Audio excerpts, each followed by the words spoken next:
Hi, I'm Angela Greig, and I teach AP Environmental Science. APES meets the third or fourth science requirement for graduation, depending on your child's track. It's the equivalent of a one-semester introductory college course in environmental science.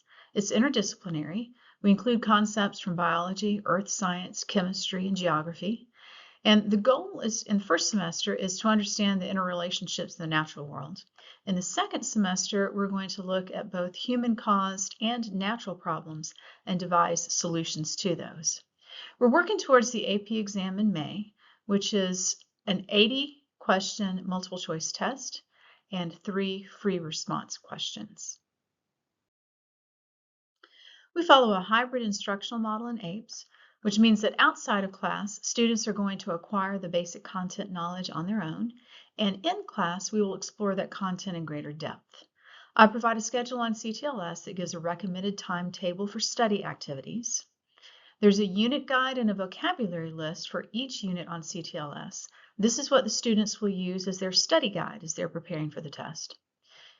They use AP Classroom to watch lecture videos, and they'll take notes on those. And there are also practice questions available to use as a check for comprehension. There are lecture slides and an online textbook also available on CTLS to help them prepare.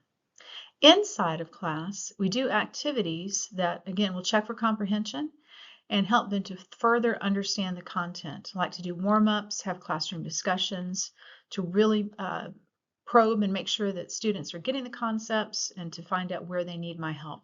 We also do plenty of labs, activities, and projects that will help them to further understand those concepts. Here's a screenshot of CTLS. That's where students will get the unit schedule and access all the files that they need for class. Here's a snippet from the AP course materials. On the left, you'll see the course content, shows the 9 unit topics that we'll be covering and the approximate exam weighting whenever we think about that exam in May. And then on the right is a sample from the unit guide, and this is what students would use like a study guide as they're preparing. This is a screenshot from AP Classroom, where students would watch their videos and take practice topic questions to make sure they're getting the content. Your students should have shared the syllabus with you. I want to point out that extra help is available both before and after school and during web. Web is probably the best time to come. And if you should ever have any questions, please feel free to contact me. My email address is here.